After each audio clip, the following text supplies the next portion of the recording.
We're leaving Fort Lauderdale behind and setting sail on a 700 nautical mile journey. It's a fast ride north filled with stunning sunrises and building clouds. But this leg isn't just about speed. Where's this guy going? Wrong side. Soon, we'll return to things we've left behind for far too long. I'm so excited to just see the tail end of it now.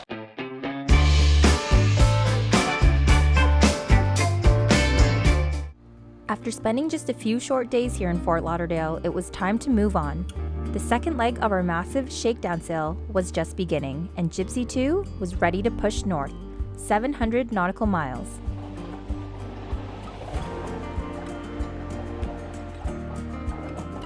Ahead lies the open ocean, 5 days of sailing, sunrises, and whatever the sea throws our way.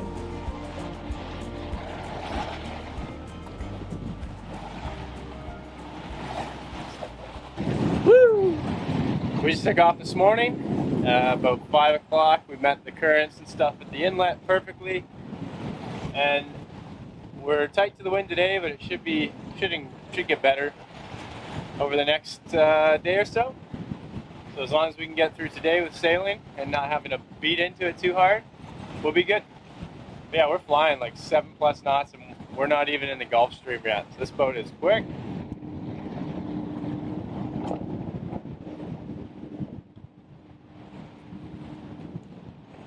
I'm pretty sure there's no current because we're only like a mile offshore. We gotta fix that transducer. 8-3. Yeah, maybe we're in some local current around here, or maybe, I don't know. I don't think we are because it's really close to shore. And I know the Gulf Stream it starts at like, what I read, 10 to 15 miles offshore. I really got to get that transducer fixed because these numbers are insanely quick. This boat just rips. It's awesome. We started to settle into the groove, and it feels like Jibsea II is coming into her own. Day by day, we're getting more in tune with how she moves, how she surges forward with each gust of wind.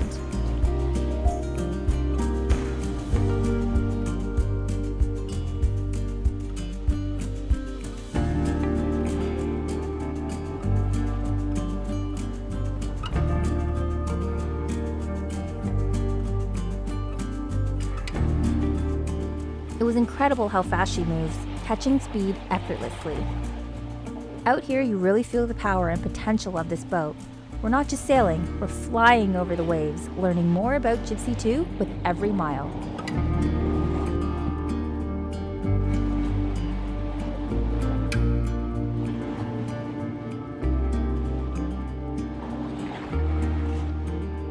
Keep showing our speed over ground display because that's just so crazy. And our cup holders, I just installed these. These I got at that boat store, Sailor Man. So I just installed these and they're a perfect spot. I got one on this side and then the other side.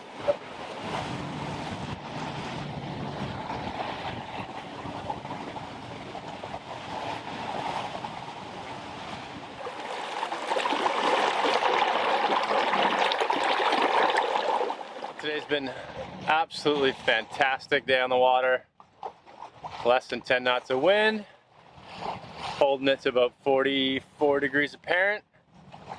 Sea state's pretty much 0 wind chop and a small, maybe 1 to 2 foot, very long and comfortable swell.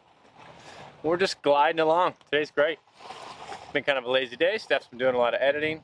I've been trying to look at what projects I can do and trying to think about all these projects that are coming up and how to organize them all so they make sense. On a cool note, the past 24 hours, we broke our furthest nautical mile record. We did 192 nautical miles in 24 hours, which is super cool. If we didn't count the pulling off the mooring ball, motoring out of the ICW and waiting for the bridge, because that was about an hour or so. If we didn't count for that and we counted for when we started sailing, we definitely would have done 200 nautical miles, which would have been freaking sweet. But we kind of count when we turn the motor on and all that. This is when we start the 24 hours. Looks like we're gonna have to probably turn the motors on late this evening or early tomorrow. Not sure yet. Kind of a bummer, but if we don't take this window, then we get a lot of northerlies coming for another week, and we need to get up there because we don't want to pay for another month on our storage locker. So kind of on a time crunch.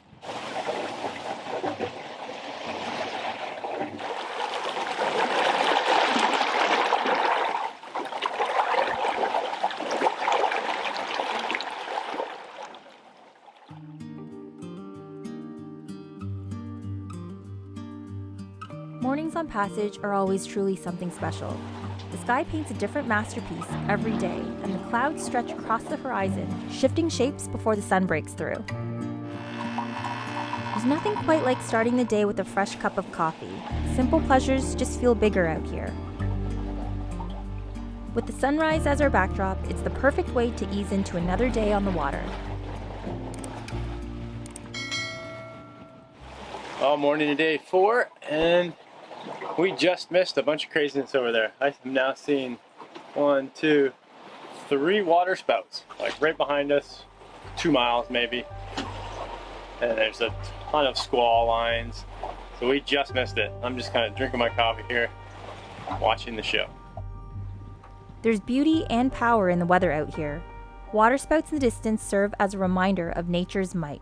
But fortunately, it was kind to us, allowing us to stay steady on course. Yeah, I can't believe how lucky we just got. If we were half an hour to 45 minutes later, I guarantee we would have been in that, and it would have been cracking. That one waterspout, you can tell in the water below, it was starting to pick up water as well. It's starting to dissipate now, but I bet you that would have been real aggressive.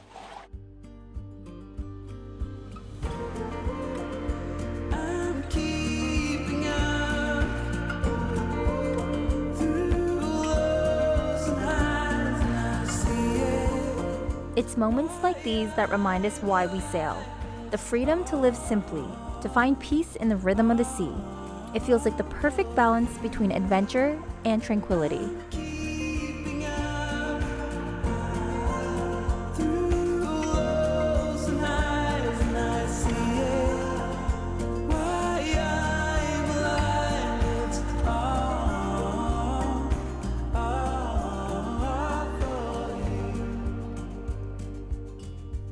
Putting up the code. It's got a little bit of wind, more wind than we've had all day anyway. Thing's so big.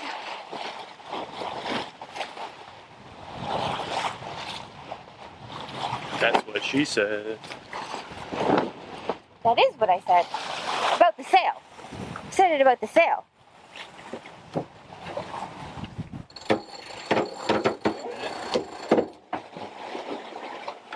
Wow, we don't like seeing anything under 8 knots nowadays. 8 knots, no good anymore. Or 6 knots, no good. Need 8. We'll give it a second.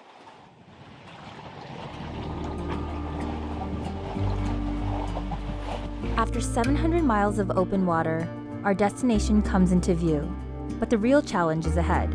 Navigating the narrow, tide-dependent entrance to our destination, the marina where everything we need awaits us.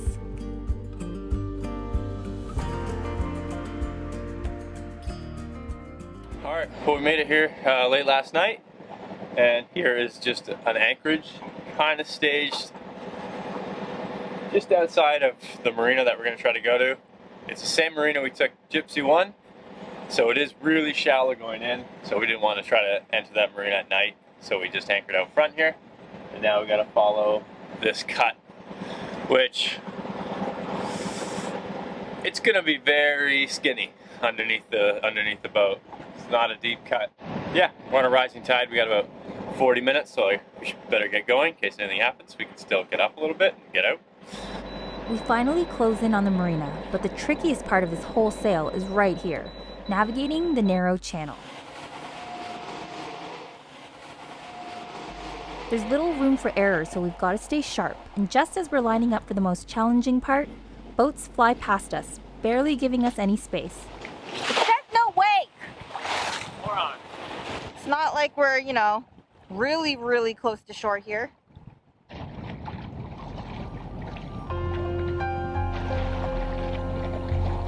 Same channel, different boat.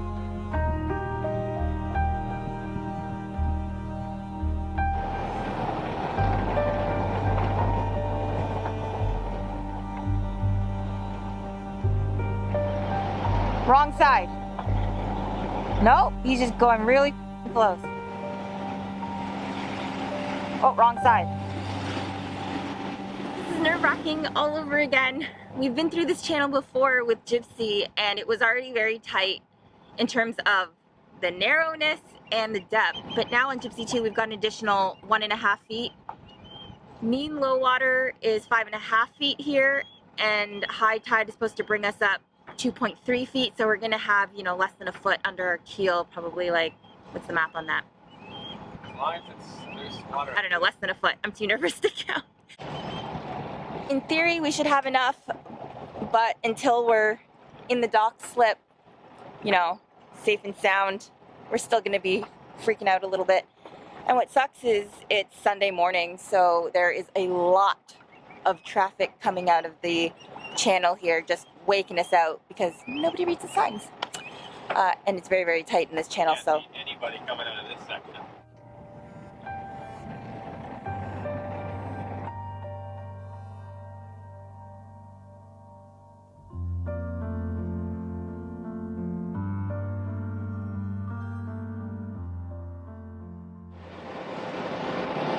Where's this guy going? You see me coming in, right?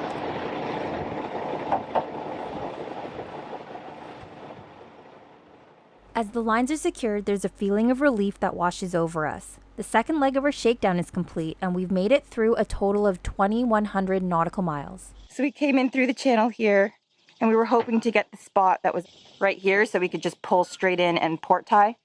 But we saw the boat, so Travis had to come in, and then he swung the boat around and took the momentum to his advantage, and then we snugged to port. Good job, Cap. Yeah. I'm always like, oh, my heart stops every time. I know, you get going like crazy. It's because it's a new to us boat, right? So coming into tight quarters, just, I don't know. I'm on land though.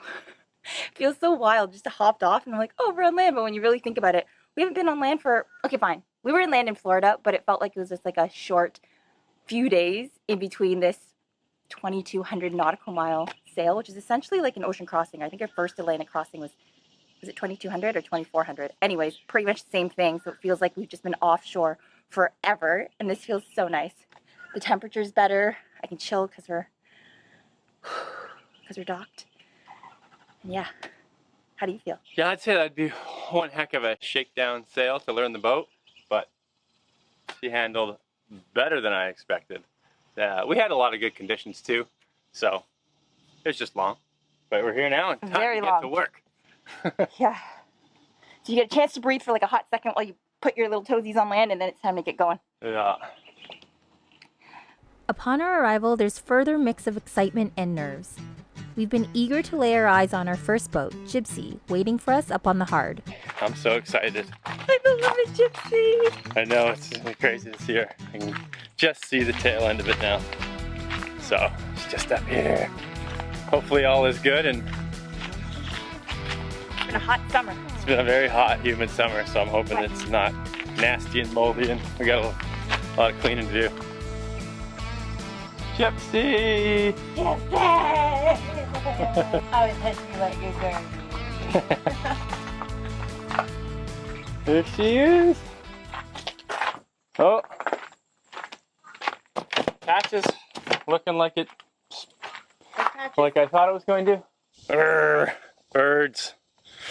Urgh, utterly destroyed our decks. Utterly destroyed. That's insane, actually. Look at this big companionway, Travis! No hitting the head! Are you kidding me? Yeah. Oh, it does smell like boat. Oh. This is crazy. Travis! Like, I'm home! Travis! this is kind of crazy I feeling. love this boat. I love it. I'm staying here tonight. You can't. Wow. I still love it. Look at this thing. I'm comfortable. This is such a weird feeling. It's a great feeling. I It's think like, you guys are gonna get to go on this boat again. I freaking love it. Because we spent so much time on this boat, and then all of a sudden to spend a lot of time on another boat, you kind of cheating. Feels like you're cheating a little bit, but yeah. Here you go. Travis was so upset that we forgot this jumbo pack of paper towel. Here's your paper towel, Travis. You actually need this, so. Okay? We've got so many memories wrapped up in Jibsea 1.